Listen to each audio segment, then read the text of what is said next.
चलो, हम लोग का तो एप्लीकेशन लेयर ख़त्म हो गया था। हम्म। तो आज हम लोग स्टार्ट करेंगे ट्रांसपोर्ट लेयर से। एप्लीकेशन लेयर के बाद टीसीपी आईपी में कौन सा लेयर आता है? Transport layer. ट्रांसपोर्ट लेयर, हाँ। तो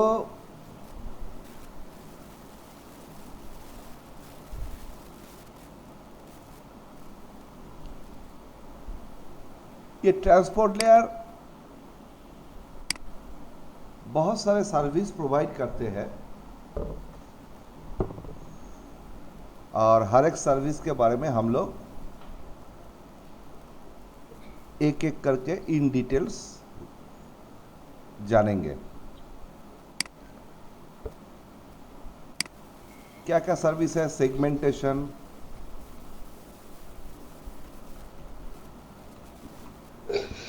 उसके बाद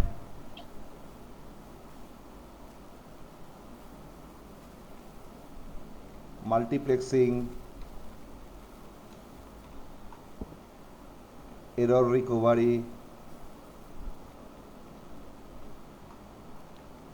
flow control,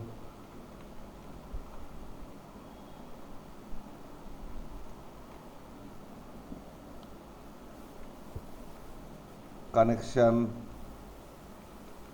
establishment and termination,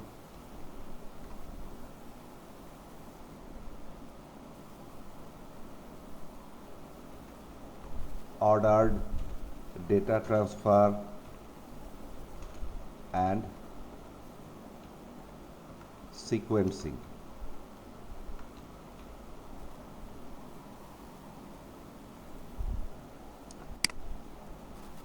ये सब ट्रांसपोर्ट लेयर के सर्विसेज है।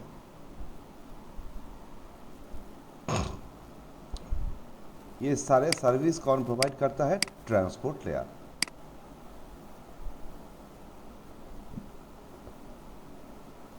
और ये सर्विस प्रोवाइड करने के लिए ट्रांसपोर्ट लेयर के पास दो प्रोटोकॉल है।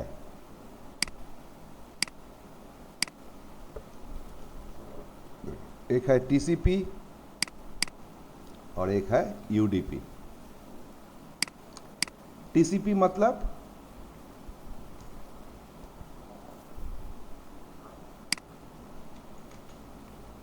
ट्रांसमिशन कंट्रोल प्रोटोकॉल,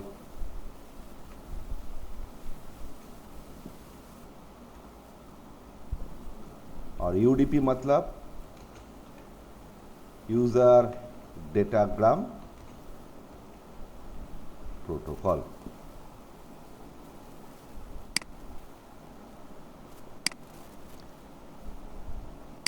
अभी तो क्या सीखा हमने?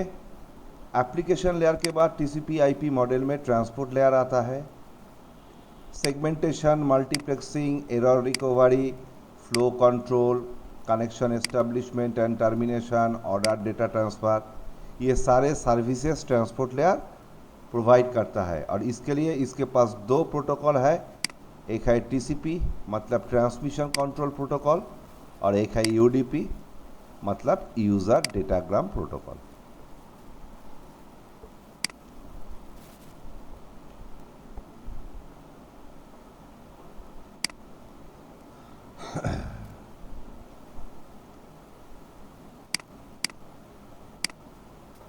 देखो, इस सिस्टम में ये जो सिस्टम है, ये जो लास्ट डे एग्जांपल मैंने बताया, ये एक दूसरे सिस्टम से कनेक्टेड है थ्रू ए वायर। सपोज ये PC1 है और ये PC2 है, और PC1 में एक फाइल है।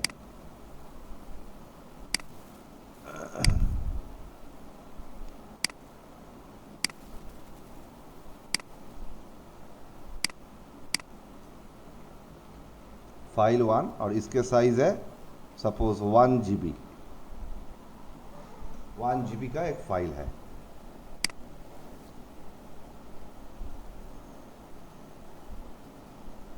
अभी ये जो फाइल है 1 GB का, ये 1 GB का फाइल मैंने क्या किया, PC1 से PC2 में with the help of network communication मैंने PC1 से PC2 में उसको ट्रांसफ़र किया। मतलब इस फाइल का एक कॉपी PC2 में मैंने ट्रांसफ़र किया with the help of network communication Bhaya this physical connection. अभी ये जो 1 GB का फाइल है, ये जो फाइल PC1 में है, फाइल 1 जिसका साइज है 1 GB,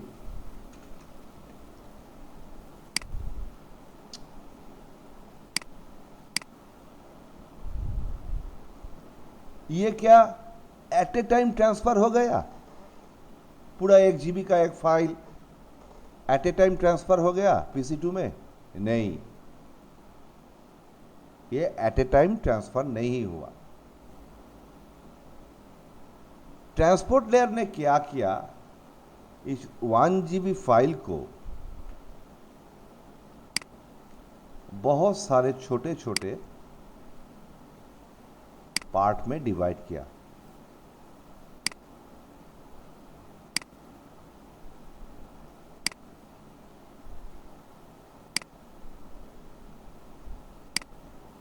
ऐसे बहुत सारे छोटे छोटे पार्ट में डिवाइड किया ताकि प्रॉपर कम्युनिकेशन हो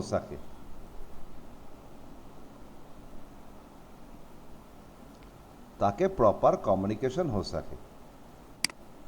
छोटे छोटे पार्ट में डिवाइड करने के बाद पहले इसको भेजा, फिर इसको, उसके बाद इसको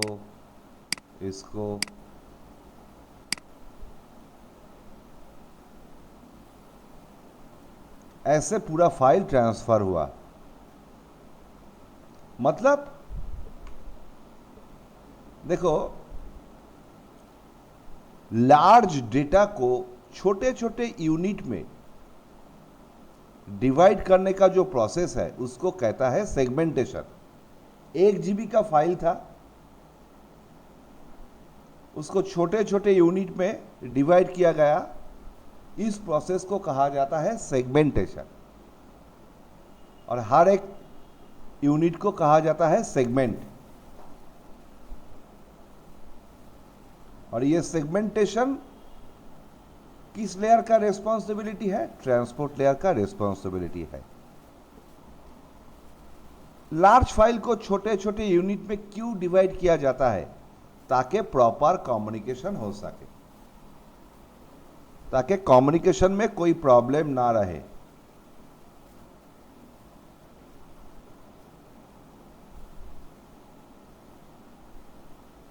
सपोज तुम्हारे घर में एक रूम में एक दरवाजा है जिसका साइज है ये, और उस रूम का अंदर एक मार्बल का पीस है जिसका साइज है ये। तो अभी ये मार्बल का पीस अगर इस रूम से निकल के दूसरे रूम पे ले जाना है, तुमको क्या करना पड़ेगा? इस मार्बल को दरवाजे का जो साइज है उसके बराबर डिवाइड करना पड़ेगा, अदरवाइज तो दीवार तोड़ना पड़ेगा। उसी तरह ट्रांसपोर्ट लेयर भी क्या करता है, कम्युनिकेशन प्रॉपर रहे, कम्युनिकेशन में कुछ प्रॉब्लम ना रहे, इसीलिए लार्ज डेटा को स्मॉलर यूनिट्स में डिवाइड करते हैं, छोटे छोटे यूनिट में डिवाइड करता है। इस प्रोसेस को हम लोग क्या कहते हैं?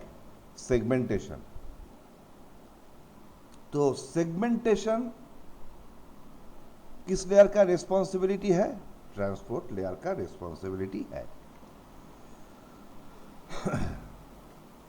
सीक्वेंसिंग,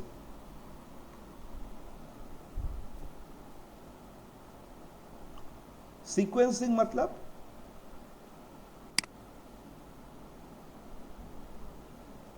ये लार्ज डेटा को स्मॉलर यूनिट्स में डिवाइड करने के बाद सेंडर जब रिसीवर को हर एक यूनिट भेजेगा तो हर एक यूनिट का एक नंबर देके भेजेगा। पहले ये वाला भेजा,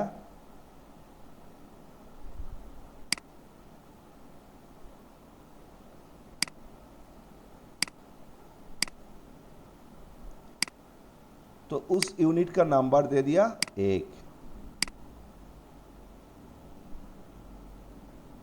उसके बाद ये चला गया, उसके बाद ये वाला भेजा,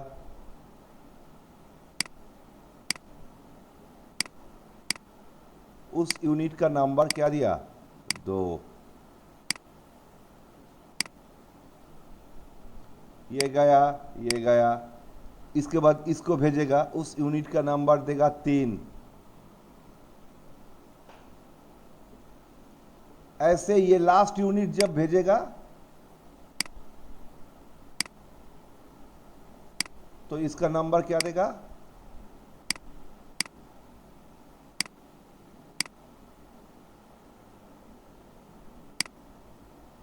25।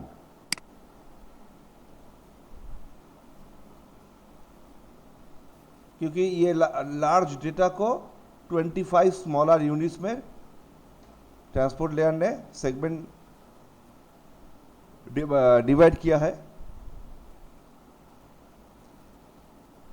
तो हर एक डेटा पे एक नंबर असाइन करके भेजता है, इसी को कहता है सीक्वेंसिंग।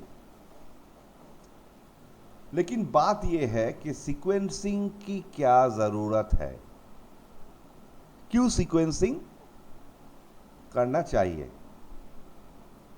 देखो, सीक्वेंसिंग इसीलिए करते हैं ताकि रिसीवर को मिलने के बाद, ये सारे यूनिट्स रिसीवर को मिलने के बाद रिसीवर जब उसको रीअरेंज करेगा तब रिसीवर को कोई प्रॉब्लम ना हो कि किसके बाद कौन सा डेटा है। रिसीवर को इजीली समझ में आए कि 1 के बाद 2, 2 के बाद 3, 3 के बाद 4, ऐसे 24 के बाद 25 में जाके ये पूरा डेटा, पूरा फाइल खत्म होता है, तो वो इजीली उसको रीअरेंज कर पाएगा।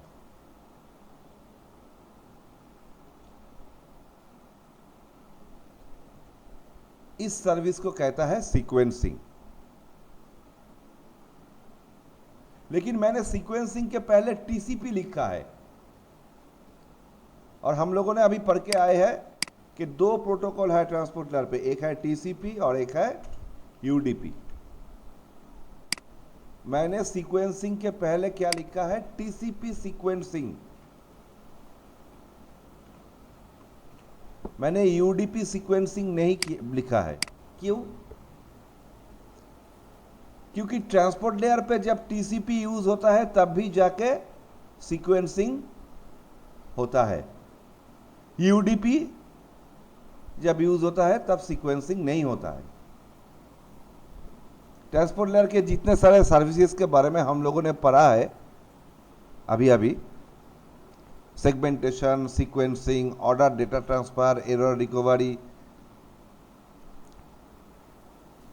यूडीपी सारे सर्विसेज प्रोवाइड नहीं करते, लेकिन टीसीपी सारे सर्विसेज प्रोवाइड करता है। सीक्वेंसिंग एक पहला एग्जांपल है जो टीसीपी प्रोवाइड करता है लेकिन यूडीपी प्रोवाइड नहीं करता है।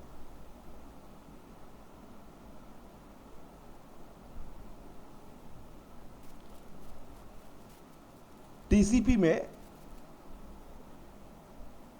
और एक चीज है जिसके बारे में हम लोग थोड़ी देर बाद ही पढ़ेंगे, वो है एक्नॉलेजमेंट।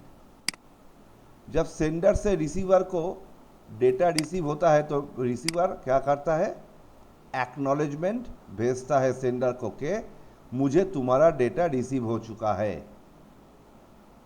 जब ये पहला डेटा सीक्वेंस नंबर 1 का डेटा रिसीव हुआ तो रिसीवर ने उसको एक एक्नॉलेजमेंट भेजेगा, किसको, सेंडर को। जब ये सीक्वेंस नंबर 2 का डेटा रिसीव होगा तो भी एक एक्नॉलेजमेंट भेजेगा। जब सीक्वेंस नंबर 25 का डेटा रिसीव होगा तो भी एक एक्नॉलेजमेंट भेजेगा। ये सब क्या है? ये है acknowledgement from receiver to sender, कि मुझे तुमने जो डेटा भेजा है उसका वो डेटा मुझे मिला है। और ये एक्नॉलेजमेंट का भी एक सीक्वेंस नंबर होता है। डेटा एक मिलने के बाद अभी रिसीवर को कौन सा डेटा चाहिए? डेटा 2। तो उसका एक्नॉलेजमेंट वो क्या बना कर भेजेगा? 2। ये 2 देख के सेंडर को पता चल जाएगा कि एक मिल चुका है, ये अभी 2 मांग रहा है। ये 2 मिलने के बाद जो एक्नॉलेजमेंट भेजेगा उसका सीक्वेंस नंबर रहेगा 3। ऐसा ही 25 के बाद अगर कोई डेटा रहेगा तो उसका एक्नॉलेजमेंट नंबर क्या करेगा? 26।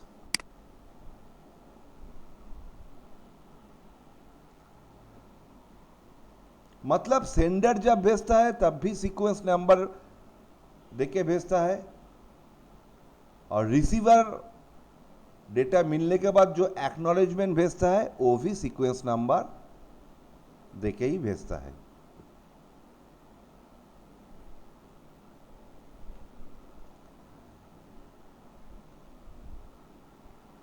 देखो इधर तक कोई डाउट है? No sir, no. Sir TCP का फुल फॉर्म क्या है? टीसीपी का फुल फॉर्म है ट्रांसमिशन कंट्रोल प्रोटोकॉल। मेरे स्लाइड में है, मैं जो स्लाइड शेयर किया हूं उसमें है ट्रांसमिशन कंट्रोल प्रोटोकॉल। ये वाला तो स्लाइड आप दिए नहीं सर। अच्छा अच्छा अच्छा, आज दे दूंगा। हम्म। तो सुब्रत, इधर तक कोई कंफ्यूजन है? No sir. ओके।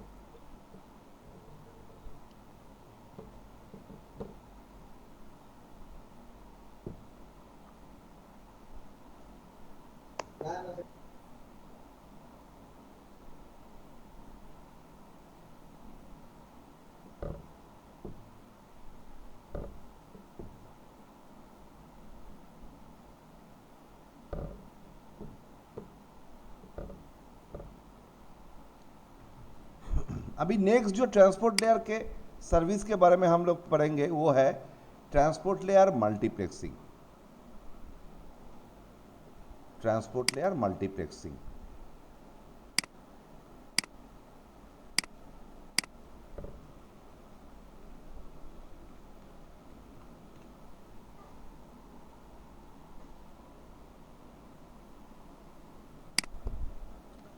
बेसिकली ये जो सर्विस है मल्टीप्लेक्सिंग,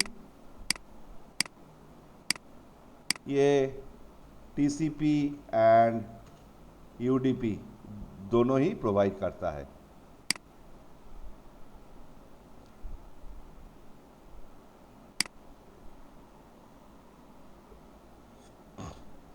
देखो ये मेरा सिस्टम है। इस सिस्टम में मैं एक वेब ब्राउज़र ओपन करके रखा है।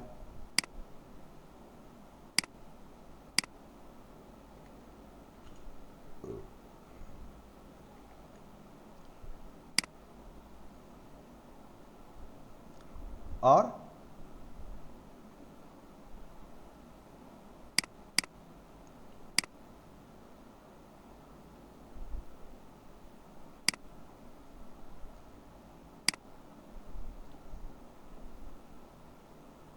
एक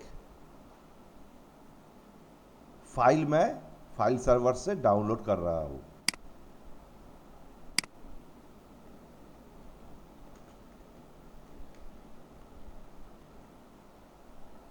मतलब मेरे सिस्टम में 2 कॉन्करेंट नेटवर्क सेशन, 2 एक साथ चलने वाला नेटवर्क सेशन रनिंग है।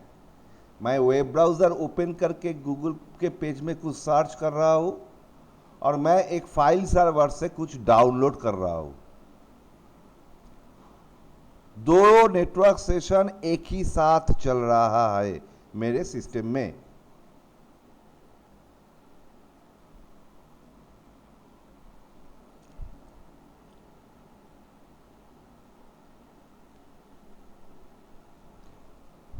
अभी जो गूगल का डेटा है वो आके गूगल के पेज में जा रहा है, और जो फाइल मैं डाउनलोड कर रहा हूं वो मेरे फाइल के फोल्डर में जा रहा है। लेकिन डेटा एक ही साथ आ रहा है, एक ही पाथ से। कभी ऐसा नहीं हो रहा है कि गूगल के डेटा इस सेशन में चला गया या फाइल ट्रांसफर का डेटा इस सेशन में चला गया, फिर मुझे उसको ठीक करना पड़ा। जो गूगल का डेटा है वो गूगल के सेशन में आ रहा है, जो फाइल मैं इंटरनेट से डाउनलोड कर रहा हूँ वो मेरे सिस्टम में जहाँ पे जाना चाहिए, जिस फोल्डर पे, उसी फोल्डर पे जा रहा है। लेकिन दोनों ही डेटा एक ही साथ आ रहा है। अभी डेटा को कैसे पता कि मुझे किस सेशन में जाना है?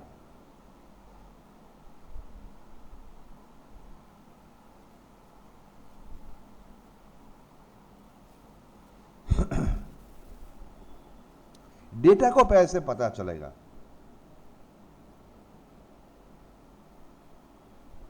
देखो क्या होता है, अभी तो मल्टीप्लेक्स का कॉन्सेप्ट आ गया है। हम लोग मूवी देखने जाते हैं तो कहाँ पे जाते हैं? मल्टीप्लेक्स में। क्या है ये मल्टीप्लेक्स? इस मल्टीप्लेक्स में एक एट ए टाइम 2-3 मूवी चलता है।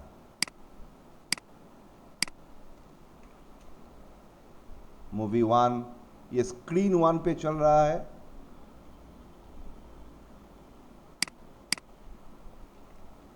मूवी 2 ये स्क्रीन 2 पे चल रहा है,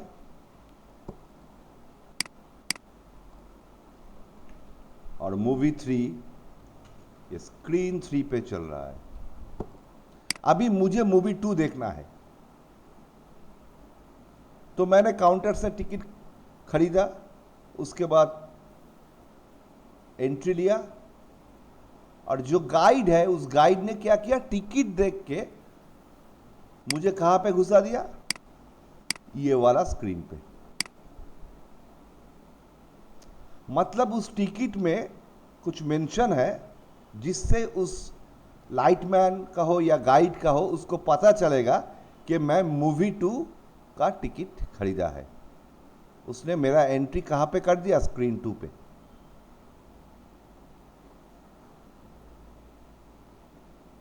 उसके पास अगर पता नहीं होता तो मुझे स्क्रीन 1 या स्क्रीन 3 पे घुसा देता, उसके बाद मुझे खुद ढूंढ के या फिर बाहर आके फिर किसी को टिकट दिखा के स्क्रीन 2 में घुसना पड़ता। मतलब डेटा जो मेरे सिस्टम पे आ रहा है उसके पास भी कुछ ऐसे ही इंफॉर्मेशन है जिससे वो जिस सेशन के लिए आ रहा है उसी सेशन में उसको भेजा जा रहा है। यही है मल्टीप्लेक्सिंग सर्विस। इसी को ही हम लोग कहते हैं मल्टीप्लेक्सिंग सर्विस। बाय डेफिनेशन हम लोग क्या कहेंगे? Multiplexing function tells the receiving host that to which application to give the which received data. Receiving host को मल्टीप्लेक्सिंग फंक्शन यही कहता है कि जो डेटा तुम रिसीव कर रहे हो वो किस एप्लीकेशन को देना है। अभी ये मल्टीप्लेक्सिंग फंक्शन काम कैसे करता है?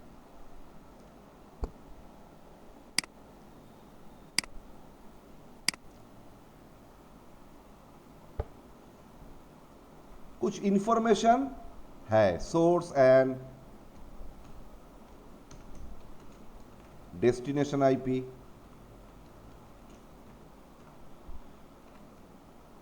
source and destination port, transport protocol. ये सारे इंफॉर्मेशन यूज किया जाता है।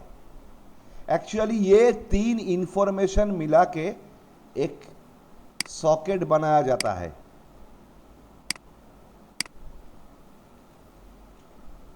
Logical socket, not physical socket, logical socket. ये लॉजिकल सॉकेट काम आता है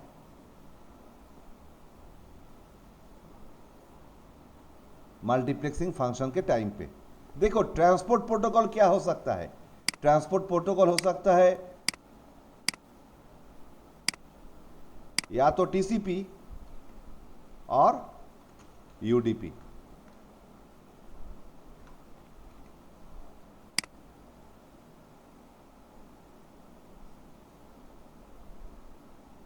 अभी दो डिफरेंट सोर्स से डेटा आ रहा है, लेकिन डेस्टिनेशन आईपी तो सेम ही है। मेरा सिस्टम,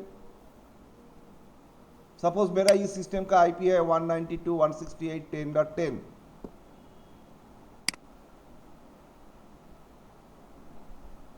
ये जो दो डेटा आ रहा है दो डिफरेंट सोर्स से, उस डेटा में डेस्टिनेशन आईपी क्या रहेगा? दोनों में ही 192.168.10.10।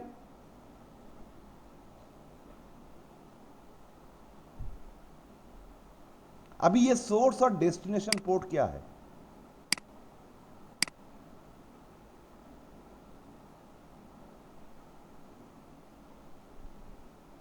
इसके बारे में तो हम लोग पहले अभी तक नहीं सुना, पोर्ट। तो चलो पोर्ट नंबर पढ़ लेते हैं। What is port number?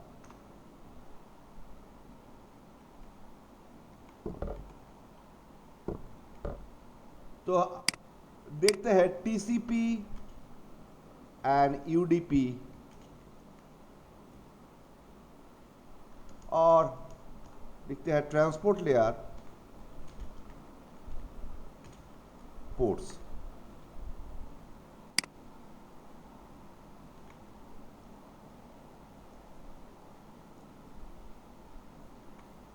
देखो इसका काम क्या है?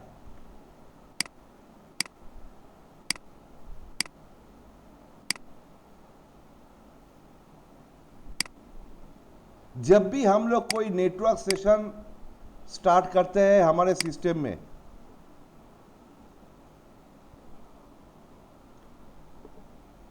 कोई भी नेटवर्क सेशन, चाहे वो टेलनेट हो, चाहे वो वेब ब्राउजिंग हो, चाहे वो फाइल ट्रांसफर हो, जब भी कोई नेटवर्क सेशन हम लोग हमारे सिस्टम में इनिशिएट करते हैं तो उसके अगेंस्ट पे दो पोर्ट नंबर असाइन होता है। एक है सोर्स पोर्ट नंबर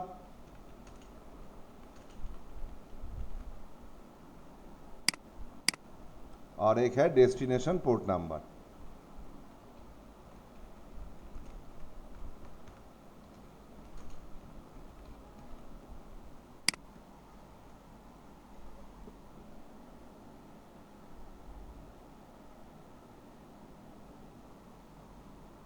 जब भी कोई नेटवर्क सेशन इनिशिएट करते हैं तब भी उस सेशन के अगेंस्ट पे दो पोर्ट नंबर असाइन होता है। एक होता है ये सोर्स पोर्ट नंबर और एक होता है ये डेस्टिनेशन पोर्ट नंबर। ये जो सोर्स पोर्ट नंबर और ये जो डेस्टिनेशन पोर्ट नंबर असाइन होता है ये सिस्टम असाइन करता है और ये सोर्स पोर्ट नंबर यूनिक होता है। मतलब हम अगर 3 सेशन स्टार्ट करेंगे, 3 सेशन का 3 डिफरेंट सोर्स पोर्ट नंबर रहेगा। 2 सेशन का पोर्ट नंबर कभी सेम नहीं होगा।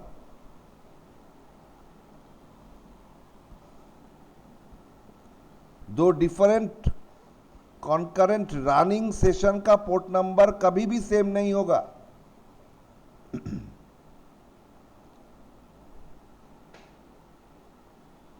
तो अभी ये सोर्स नंबर किस काम का है? ताकि डिफरेंशिएट किया जाए, एक सेशन को दूसरे सेशन से डिफरेंट किया जाए, डिफरेंशिएट किया जाए।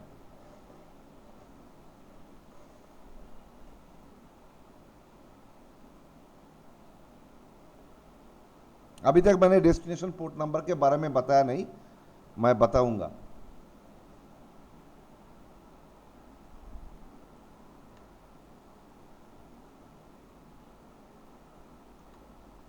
चाहे वो टीसीपी सेशन हो, चाहे वो यूडीपी सेशन हो, पोर्ट नंबर्स का काम क्या है?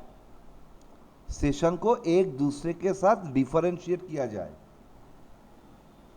सिस्टम डिफरेंशिएट कर पाए, और कुछ नहीं।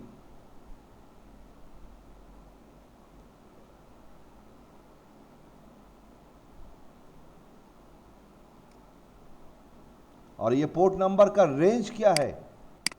0265535।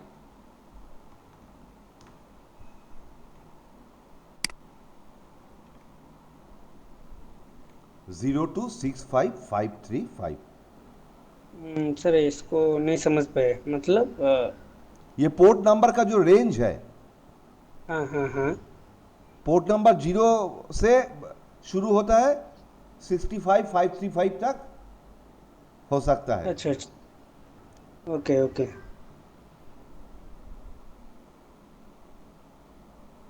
अभी इस पोर्ट नंबर, ये जो 026535, ये जो रेंज है, इसको दो पार्ट में डिवाइड किया गया।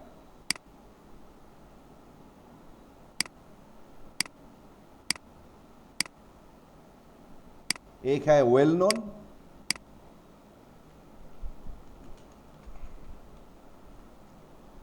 और एक है आदर्श।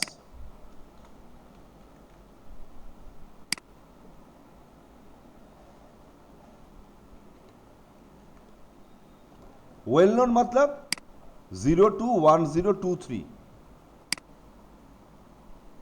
ये जो रेंज है ये वेल नोन पोर्ट नंबर्स है। और 1024265535, ये जो रेंज है ये आदर्श में आता है।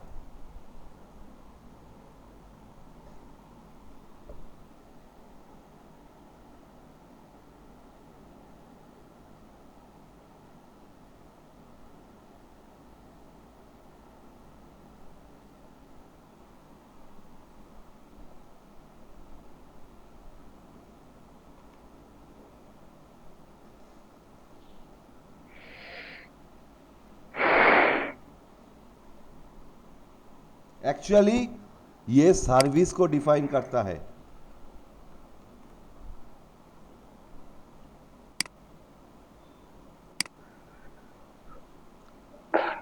और ये सेशन को डिफाइन करता है।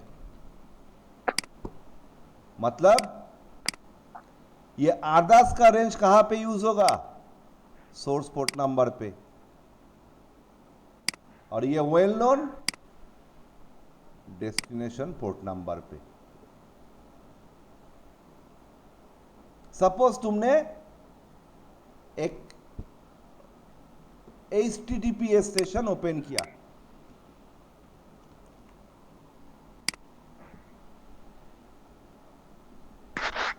तो तुम्हारा सिस्टम इस सेशन के अगेंस्ट पे एक सोर्स पोर्ट नंबर असाइन करेगा।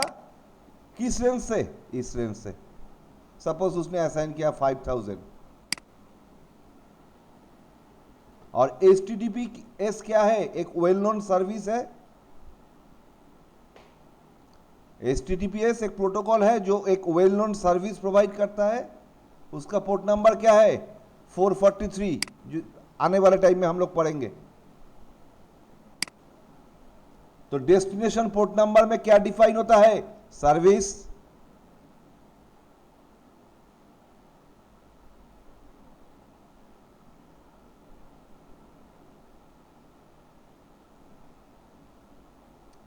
तुमने HTTP सेशन ओपन किया किसके साथ? गूगल के साथ सपोज। तो तुम्हारा ट्रांसपोर्ट लेयर ने क्या किया? इस सेशन के अगेंस्ट पे एक सोर्स पोर्ट नंबर डाल दिया 5000, और डेस्टिनेशन पोर्ट नंबर में सर्विस को मेंशन एज पर सर्विस 443। ड्यूरिंग दिस सेशन तुमने और एक सेशन ओपन कर लिया,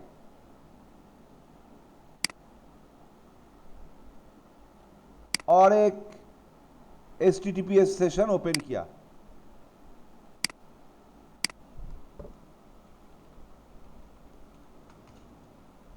सपोज याहू से एक HTTP सेशन ओपन किया, तो इस सेशन का भी, सेशन के अगेंस्ट पे भी एक सोर्स पोर्ट नंबर, एक डेस्टिनेशन पोर्ट नंबर रहेगा।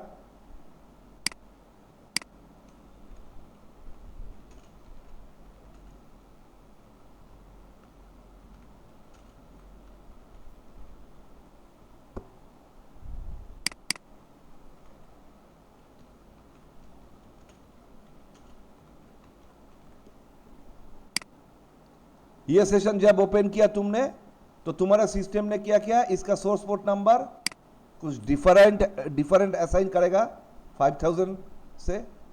सपोज इसका सोर्स नंबर दिया 5005, कुछ भी दे सकता है, रैंडम होता है, लेकिन इसका डेस्टिनेशन पोर्ट नंबर सेम ही होगा, क्योंकि सर्विस तो सेम ही प्रोवाइड कर रहा है HTTPS।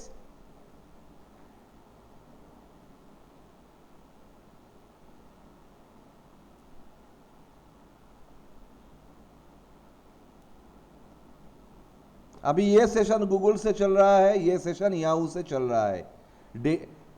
इस सेशन का डेटा कहां से आ रहा है, गूगल सर्वर से आ रहा है, और इस सेशन का डेटा याहू सर्वर से आ रहा है।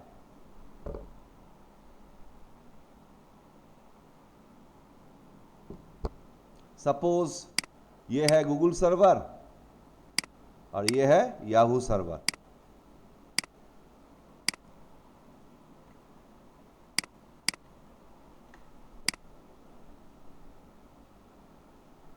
इस सेशन के लिए डेटा कहां से आ रहा है, गूगल सर्वर से।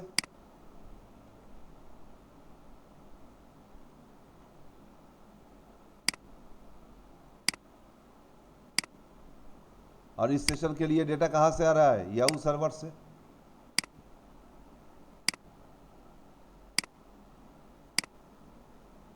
सब डेटा एक ही साथ आ रहा है तुम्हारे सिस्टम में, एक ही कॉपर वायर से तुम्हारे सिस्टम पे घुस रहा है, लेकिन घुसने के बाद गूगल के डेटा गूगल के सेशन पे भेजा जा रहा है, और याहू के डेटा याहू के सेशन पे भेजा जा रहा है। देखो, गूगल के सिस्टम से जब डेटा रिटर्न आ रहा है, तो उस डेटा के लिए भी एक क्या रहेगा, source port and destination port. उसमें सोर्स पोर्ट क्या रहेगा, सर्विस का पोर्ट नंबर जो सर्विस गूगल दे रहा है, और डेस्टिनेशन पोर्ट क्या रहेगा, तुम्हारा सेशन का जो सोर्स पोर्ट है।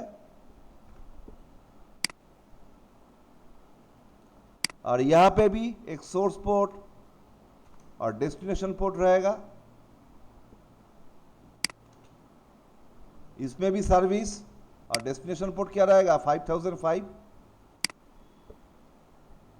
अभी ये डेटा ट्रांसपोर्ट लेयर पे आने के बाद ट्रांसपोर्ट लेयर के पास ट्रैक है कि 5000 मतलब गूगल का सेशन, तो इस डेटा को कहां पे भेजो, गूगल के सेशन पे भेज दो। और 5005 मतलब याहू के डेटा, इसको कहां पे भेजो, याहू के सेशन में भेज दो।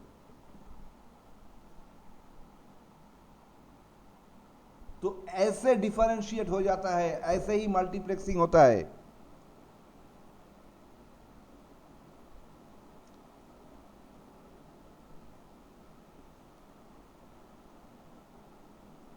और इस मल्टीप्लेक्सिंग में मेजर रोल कौन प्ले कर रहा है, पोर्ट नंबर।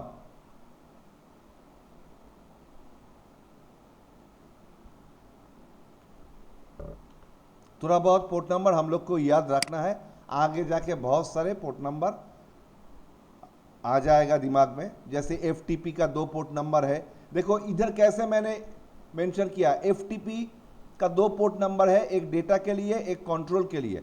और TCP, बीच में TCP लिखा है, मतलब ट्रांसपोर्ट लेयर पे ये TCP यूज करता है। और FTP का दो पोर्ट नंबर है, यह है 20 और 21। SSH का 2 पोर्ट, SSH ट्रांसपोर्ट लेयर पे TCP यूज करता है, और उसका पोर्ट नंबर क्या है, 22। ये जितने सारे पोर्ट नंबर्स तुम देख रहे हो, ये वेल नोन है, मतलब 0 to 1023 के बीच। इतने सारे पोर्ट नंबर्स याद नहीं रखना है, लेकिन कुछ हम लोग को याद रखना है। टेलनेट टीसीपी यूज करता है ट्रांसपोर्ट लेयर पे, और पोर्ट नंबर क्या है 23।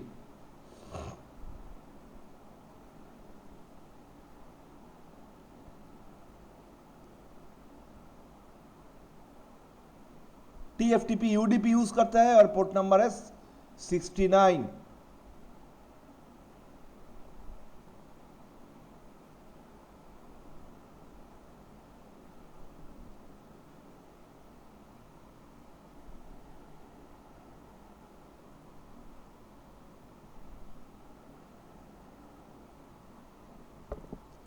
जो मैंने एग्जाम्पल दिया उसी तरह एक एग्जाम्पल इधर भी दिया हुआ है।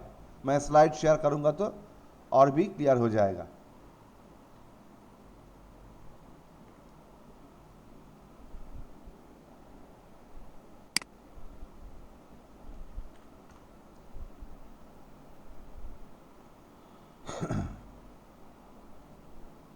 इधर तक कोई डाउट किसी को?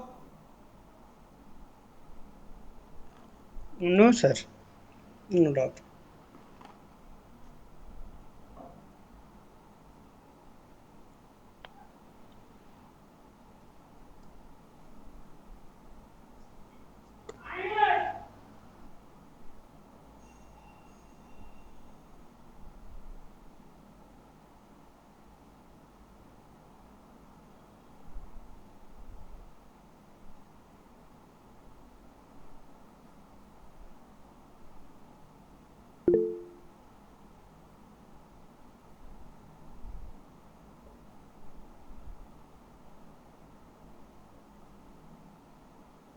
सुब्रत भी क्लियर सर? सुब्रत का भी क्लियर है? हाँ हाँ, वो टेक्स्ट किए sir. Okay okay okay. Hmm.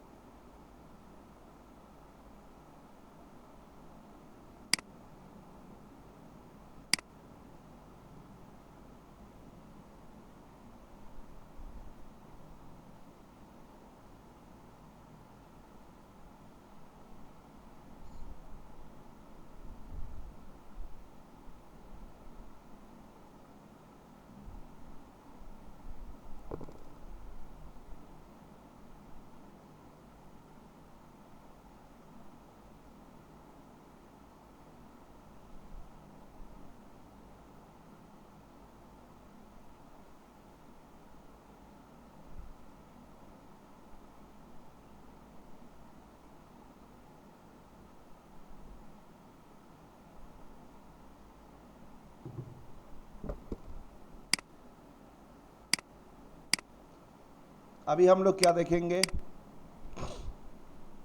TCP connection establishment and termination.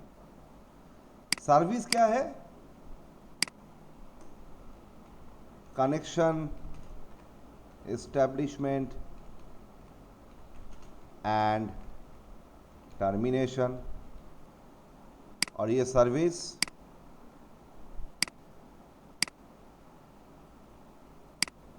सिर्फ टीसीपी प्रोवाइड करता है, नॉट यूडीपी।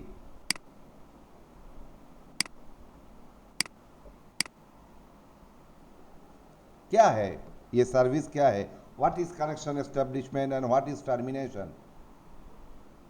देखो,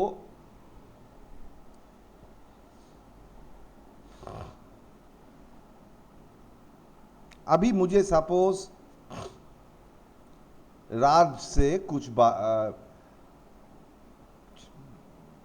डिस्कशन है जिस पे 30 मिनट्स टाइम लगेगा, तो मैं राज को फ़ोन करके क्या कहूँगा? पहले मैं राज को फ़ोन करूँगा, राज का फ़ोन रिसीव होगा। सबसे पहले मैं क्या कहूँगा कि हाय राज, आई एम देवाशीष स्पीकिंग, मुझे तुमसे कुछ चीज़ों के बारे में डिस्कशन करना है, इट टेक्स 30 मिनट्स, क्या तुम फ्री हो? अगर राज कहेगा कि हाँ मैं फ्री हूँ, तो मैं डिस्कशन स्टार्ट करूँगा। अगर राज कहेगा कि नहीं मैं फ्री अभी नहीं हूँ, आप मुझे थोड़ी देर बाद फ़ोन कीजिए, तो मुझे वही करना पड़ेगा। This is the normal way for proper communication. देखो, जब एक टीसीपी सेशन एस्टेब्लिश होता है एक क्लाइंट और सर्वर के बीच,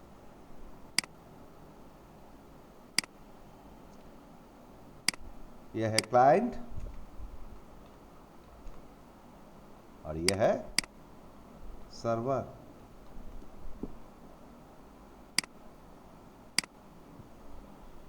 इन दोनों के बीच एक टीसीपी सेशन एस्टेब्लिश्ड होने जा रहा है। तो मैंने जैसे बताया कि राज के साथ मैं डिस्कशन कैसे स्टार्ट करूंगा,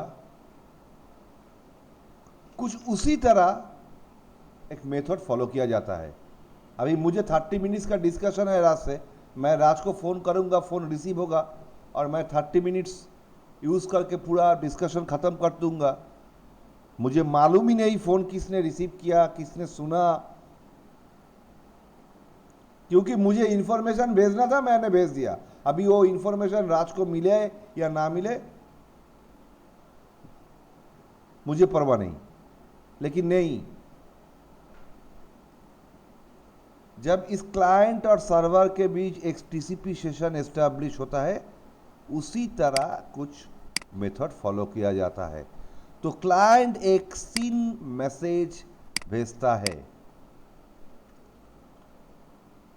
किसको? सर्वर को। इसका मतलब क्या है?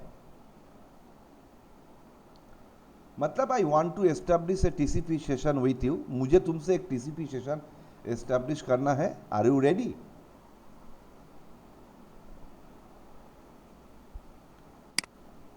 अगर सर्वर रेडी है तो सर्वर क्या बोलेगा?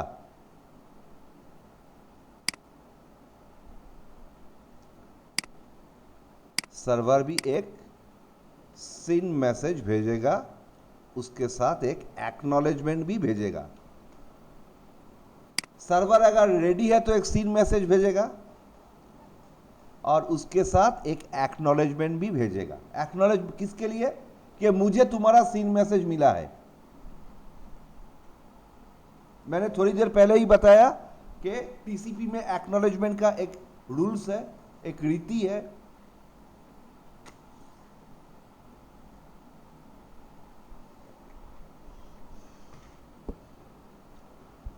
और ये मैसेज मिलने के बाद क्लाइंट भी एक मैसेज भेजेगा। वो क्या है? वो है एक्नॉलेजमेंट।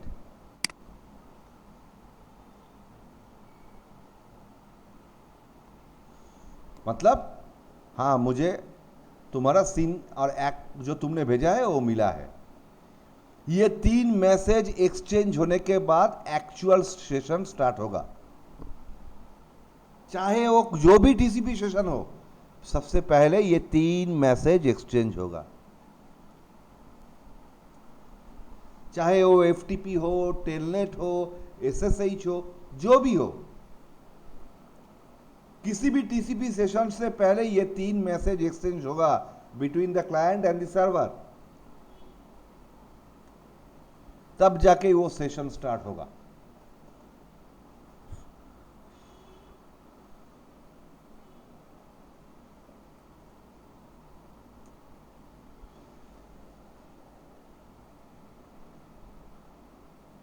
और इसको कहता है टीसीपी 3 वे हैंडशेकिंग।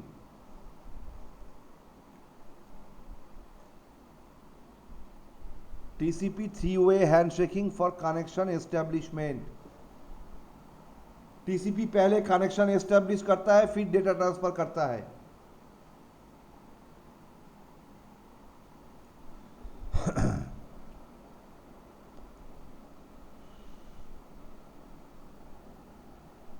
तो ये तो हो गया एस्टेब्लिशमेंट।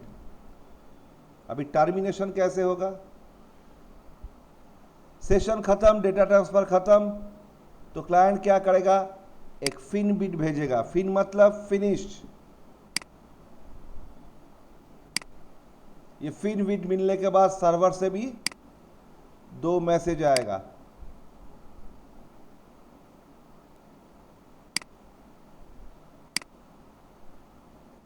एक बिट भेजेगा एक्नॉलेजमेंट कि तुम्हारा ये फिन मैसेज मिला है मुझे, और ये भी एक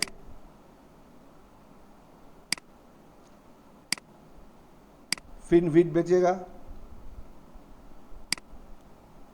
कि चलो सेशन फिनिश करते हैं। इसको मिलने के बाद क्लाइंट भी एक क्या करेगा, एक एक्नॉलेजमेंट भेजेगा कि तुम्हारा फिन मैसेज मुझे मिला है। ये 4 मैसेज एक्सचेंज होने के बाद वो टीसीपी सेशन टर्मिनेट होगा।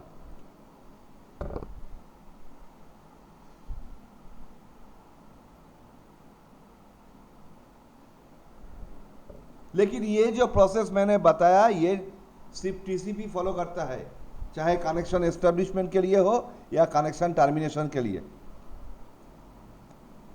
ये प्रोसेस यूडीपी फॉलो नहीं करता है। इसीलिए टीसीपी को कनेक्शन ओरिएंटेड प्रोटोकॉल कहा जाता है और यूडीपी को कनेक्शन लेस प्रोटोकॉल कहा जाता है।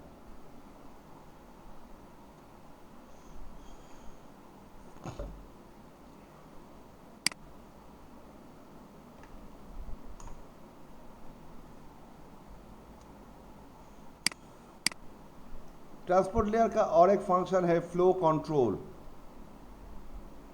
और ये जो फंक्शन है ये भी टीसीपी ही प्रोवाइड करता है।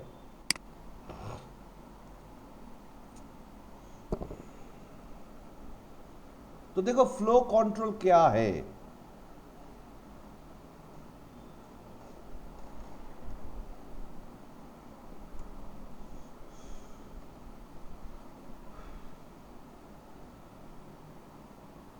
फ्लो कंट्रोल में जाने से पहले हम लोग एक एग्जांपल देख लेते हैं। सपोज ये जो सीसीएन हम लोग पढ़ रहे हैं ये 1000 पेजेस का कोर्स है। सपोज कितने पेजेस का, 1000 पेजेस का कोर्स है। तो मैं सेंडर हूं क्योंकि मैं पढ़ा रहा हूं, तुम लोग पढ़ रहे हो, मतलब तुम लोग रिसीवर हो। तो मैंने तय किया कि चलो कोर्स को जल्दी खत्म करना है, हर रोज 100 पेजेस करके 10 क्लास में कोर्स को खत्म कर देंगे और कोर्स फीस ले लेंगे।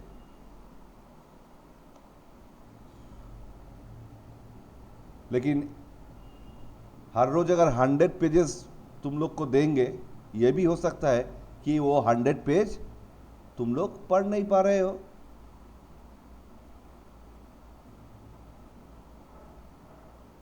पहले क्लास में मैंने 100 पेजेस पढ़ा लिया, जब नेक्स्ट क्लास स्टार्ट हुआ उनमें से 50 पेजेस तुम लोग को समझ में नहीं आया, तो वो मुझे फिर समझाना पड़ा।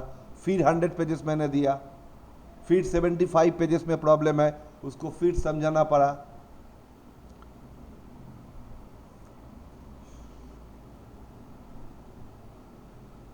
मतलब ये कुछ एफिशिएंट ट्रेनिंग नहीं हुआ। मुझे कोर्स जल्दी में खत्म करना था, मैंने कर दिया।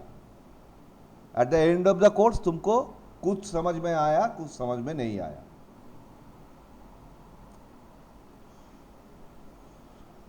इससे अच्छा है ना ये कि क्लास के शुरू में ही तुम बता दो, तुम लोग तीनों एक दूसरे के साथ डिस्कशन करके बता दो कि आज हम लोग को 40 पेजेस लेना है। तो मैं 40 पेजेस डिलीवर करूंगा। नेक्स्ट क्लास में 25 पेजेस लेना है, उसके बाद 50 पेजेस लेना है,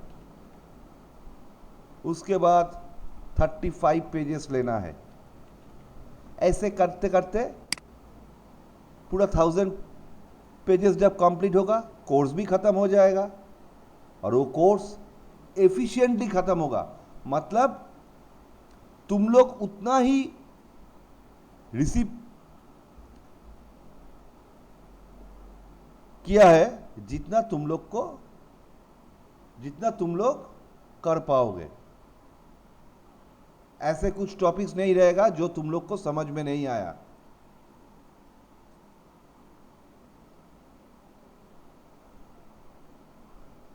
या मुझे बार बार समझाना पड़ा।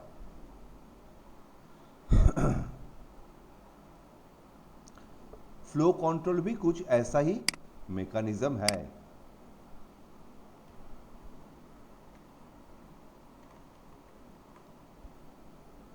अभी फ्लो कंट्रोल में एक मेथड है विंडोइंग। एक मेथड क्या है? विंडोइंग। फ्लो कंट्रोल के लिए एक मेथड यूज किया जाता है विंडोइंग। देखो, विंडो मतलब अमाउंट ऑफ डेटा। विंडो मतलब क्या है? Window means amount of data.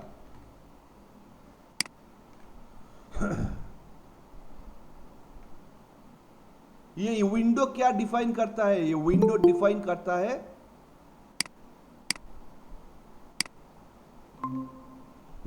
Define करता है कितना अमाउंट डेटा रिसीवर रिसीव करेगा। रिसीवर अभी रिसीव के लिए रेडी है। Hello, good evening sir. Good evening, good evening. Sorry sir, अभी मैं आया पहुंचा जस्ट। ओके, वो ओके, नेटवर्क नहीं था रास्ते में पूरा। Okay, okay, no issue, no issue. मैं जी तो सर। वीडियो अपलोड कर दूंगा, कोई प्रॉब्लम होगा तो मुझे बाद में बताना। हाँ सर, ठीक है। विंडो मतलब अमाउंट ऑफ डेटा। ये विंडो क्या डिफाइन करता है? अभी रिसीवर कितना डेटा रिसीव करने के लिए रेडी है।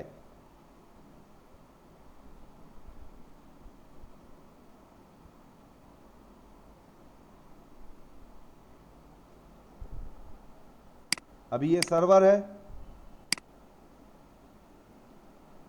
और ये क्लाइंट है, और इन दोनों के बीच क्या चल रहा है? एक टीसीपी सेशन चल रहा है।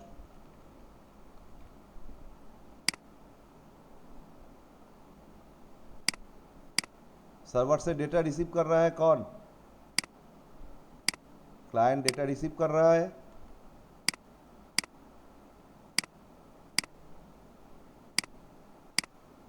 और उसका एक्नॉलेजमेंट रिसीव करने के बाद उसका एक्नॉलेजमेंट क्लाइंट भेज रहा है। उसी एक्नॉलेजमेंट में क्लाइंट कहो या रिसीवर कहो, ये विंडो साइज डिफाइन कर रहा है कि मुझे अभी इतना डेटा भेजो।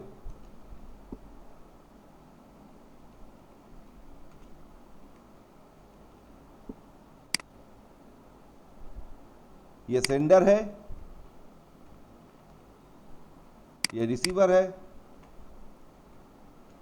हम लोग जान चुके हैं कि टीसीपी में सेंडर से डेटा रिसीव करने के बाद रिसीवर एक एक्नॉलेजमेंट भेजता है। ये क्या है? बेसिकली ये रेड एरो एक्नॉलेजमेंट।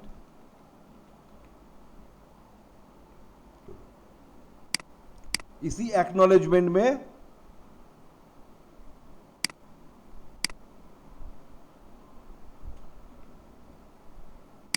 रिसीवर क्या कर रहा है? विंडो साइज डिफाइन करके सेंडर को भेज रहा है। उसी विंडो साइज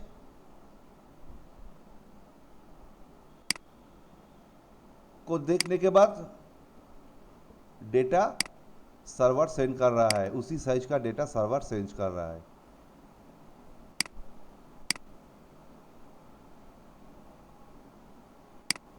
फिर ये डेटा मिलने के बाद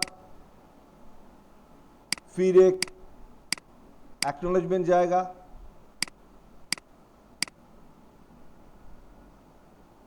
फ्रॉम रिसीवर टू सेंडर, उसमें भी एक विंडो साइज डिफाइन होगा। अभी उसी विंडो साइज का डेटा कौन भेजेगा? सेंडर रिसीवर को। तो दिस इज विंडोइंग मेथड।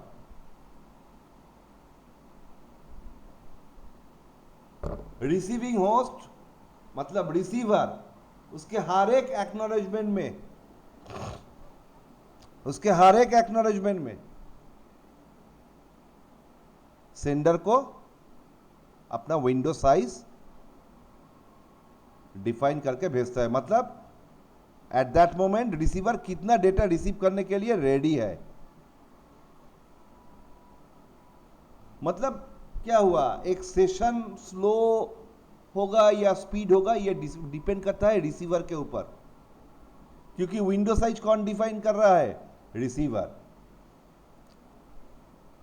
कभी ज्यादा विंडो साइज भेज रहा है, कभी कम विंडो साइज भेज रहा है, मतलब ये विंडो साइज को कभी बढ़ा रहा है कभी घटा रहा है, इसी को कहता है डायनामिक विंडो। तो ये एक फ्लो कंट्रोल का मैकेनिज्म है। और दूसरा मैकेनिज्म है ready not ready signal. Mainly ये विंडोइंग ही यूज होता है।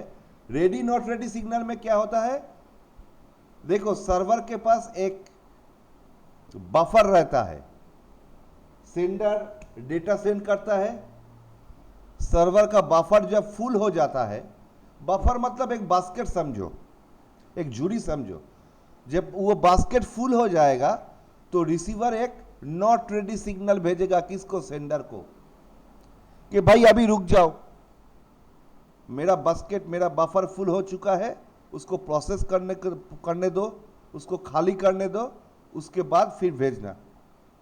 तो नॉट रेडी सिग्नल भेजने के बाद रिसीवर अपना बफर के जो डेटा है उसको प्रोसेस करके बफर को खाली किया, उसके बाद बफर खाली होने के बाद उसने एक रेडी सिग्नल भेजा फिर से सेंडर को। किसने भेजा, रिसीवर ने भेजा सेंडर को। तो फिर सेंडर डेटा ट्रांसमिट स्टार्ट कर दिया, फिर बफर फुल होगा, फिर रिसीवर एक नॉट रेडी सिग्नल भेजेगा। यह भी एक फ्लो कंट्रोल का मैकेनिज्म है। यह भी एक फ्लो कंट्रोल का मैकेनिज्म है, लेकिन मैक्सिमम ये विंडोइंग जो बताया मैंने वही यूज होता है। लेकिन याद रखना ये फ्लो कंट्रोल टीसीपी प्रोवाइड करता है, not UDP. Now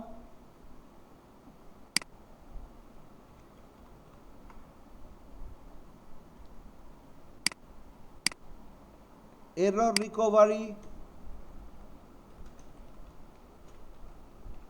and reliability, ये भी टीसीपी प्रोवाइड करता है, ये भी टीसीपी प्रोवाइड करता है।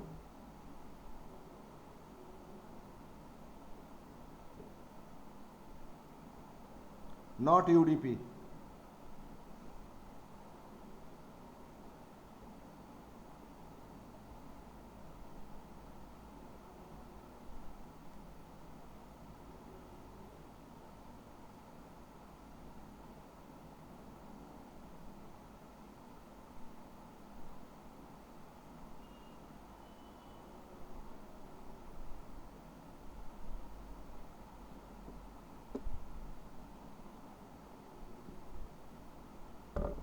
Not UDP, error recovery and reliability, ये जो फंक्शन है ये भी टीसीपी प्रोवाइड करता है, यूडीपी नहीं। क्या है ये error recovery and reliability?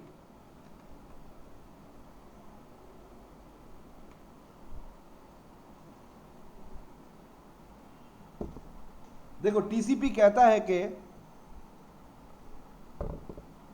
Sender receiver को डेटा भेजेगा,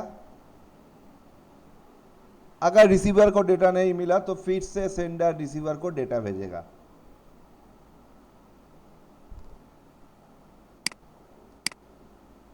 ये सेंडर, ये रिसीवर,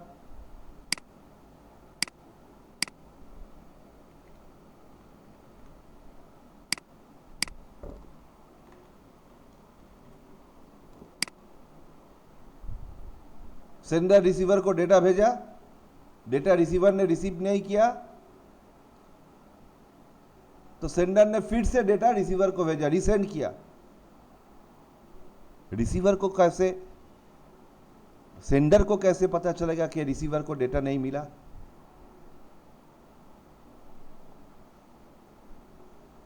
सेंडर ने रिसीवर को डेटा भेजा, रिसीवर को डेटा रिसीव नहीं हुआ, डेटा लॉस्ट इन ट्रांजिट हो गया, बीच रास्ता में डेटा खो गया। लेकिन सेंडर को कैसे पता चलेगा कि रिसीवर को डेटा नहीं मिला? With the help of acknowledgement concept. मैंने पहले ही बताया था कि टीसीपी में एक कॉन्सेप्ट काम करता है वो है एक्नॉलेजमेंट।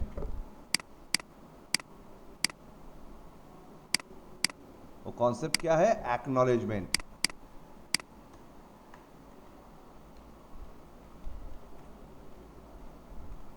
मतलब सेंडर से रिसीवर को जब डेटा रिसीव होगा तब रिसीवर एक एक्नॉलेजमेंट भेजेगा, किसको? सेंडर को। उसका मतलब क्या है? मुझे आपका डेटा मिला है।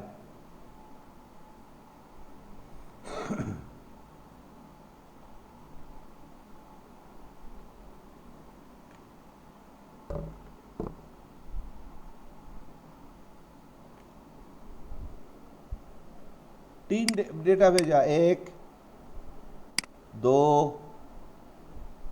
3। सेंडर ने 3 डेटा भेजा, किसको? रिसीवर को। इसका एक सीक्वेंस नंबर भी होगा, सपोज 1 2 एंड 3। ये 3 डेटा मिलने के बाद एक एक्नॉलेजमेंट आना चाहिए, किसके पास से? रिसीवर के पास से। और उस एक्नॉलेजमेंट का नंबर क्या होगा? 4। क्यों 4?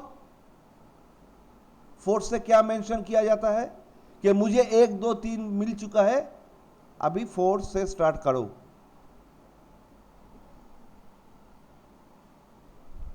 तो सेंडर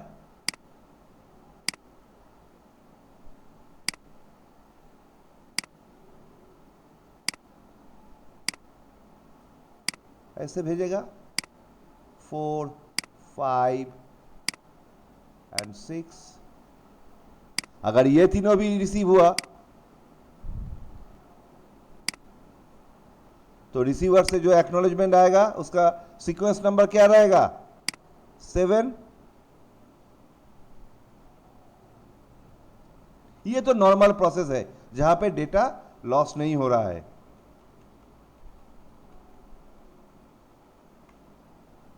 लेकिन सपोज ये जो पहला 3 डेटा भेजा गया इसमें ये मिस हो गया,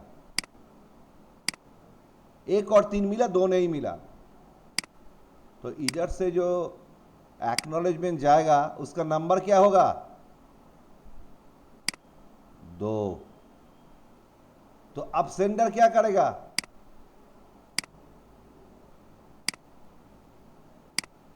टू को रिसेंड करेगा।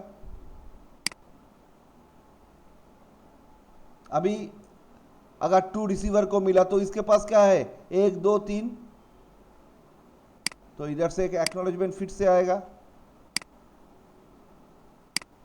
उसका नंबर क्या होगा? 4। कि मेरे पास 1 2 3 है, अभी मुझे 4 भेजो। तो जाके ये तब क्या करेगा?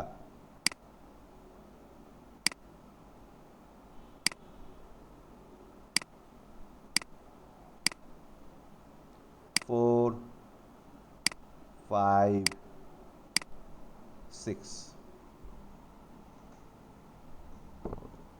ऐसे ही एरर रिकवरी होता है और रिलायबिलिटी प्रोवाइड किया जाता है, और इसको हम कहते हैं फॉरवर्ड एक्नॉलेजमेंट।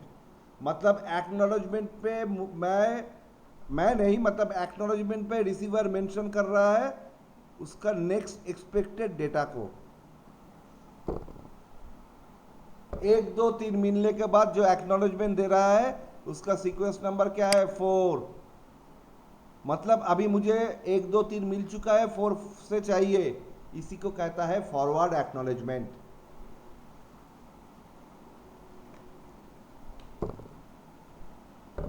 तो जाके टीसीपी खत्म हुआ। अभी यूडीपी कुछ नहीं है। यूडीपी एक कनेक्शनलेस ट्रांसपोर्ट लेयर प्रोटोकॉल है। मतलब टीसीपी जैसा कोई कनेक्शन एस्टेब्लिशमेंट या टर्मिनेशन ऐसा कुछ नहीं है यूडीपी में।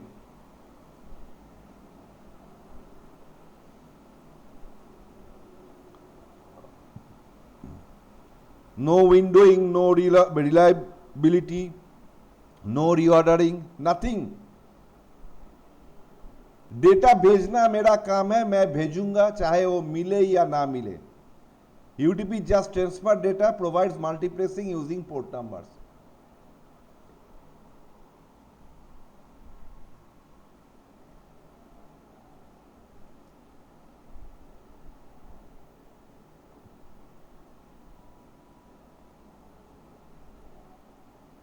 मल्टीप्लेक्सिंग के लिए पोर्ट नंबर यूज करके यूडीपी जस्ट डेटा को ट्रांसफर कर देता है और कोई रिस्पॉन्सिबिलिटी नहीं है। लेस ओवरहेड, देखो लेस ओवरहेड इसके बारे में हम लोग को आने वाले टाइम में पता चलेगा। हम लोग पढ़ेंगे कि जब सेंडर डेटा भेजता है तो हर एक लेयर पे डेटा के साथ कुछ एडिशनल इंफॉर्मेशन ऐड होता है।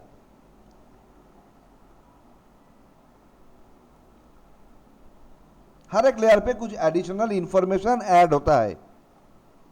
अगर टीसीपी होगा तो जो एडिशनल इंफॉर्मेशन ऐड होगा वो 20 बाइट्स का होगा। अगर यूडीपी होगा तो वो एडिशनल इंफॉर्मेशन 8 बाइट्स का होगा। मतलब यूडीपी में ओवरहेड कम है, एक्चुअल डेटा के साथ कम डेटा ऐड हो रहा है, एडिशनल जो इंफॉर्मेशन ऐड हो रहा है वो टीसीपी से कम है।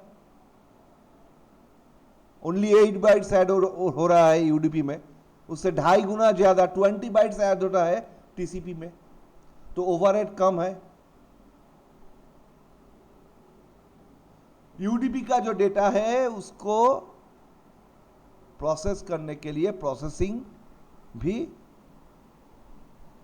उसका सीपीयू यूटिलाइजेशन भी कम होता है।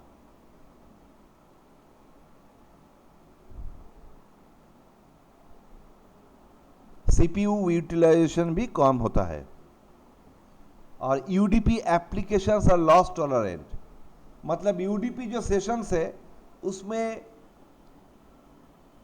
कुछ डेटा अगर मिस भी हो जाए तो वो सेशन के लिए उतना प्रॉब्लम नहीं है। लेकिन टीसीपी में देखा जाता है कि कुछ डेटा अगर मिस हो गया तो वो पूरा फाइल ही करप्ट हो जाता है।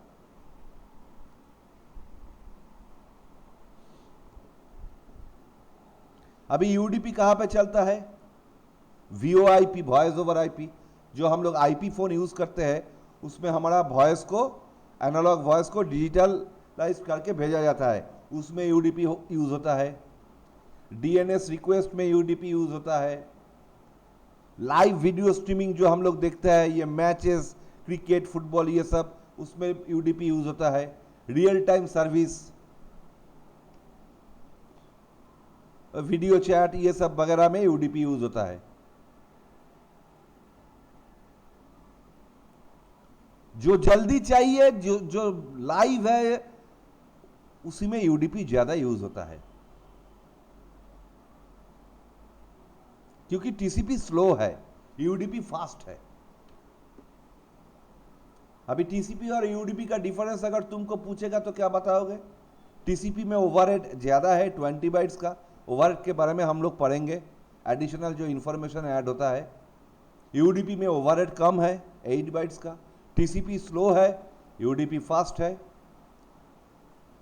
TCP variety of service provide करता है, sequencing, error recovery, flow control. UDP सिर्फ supports multiplexing using ports only. कहाँ पे यूडीपी यूज होता है? VoIP, DNS, any real time services. TCP FTP में यूज होता है, HTTP, telnet, DNS. TCP connection oriented protocol है और यूडीपी कनेक्शन लेस प्रोटोकॉल है। टीसीपी कनेक्शन ओरिएंटेड प्रोटोकॉल है और यूडीपी कनेक्शन लेस प्रोटोकॉल है।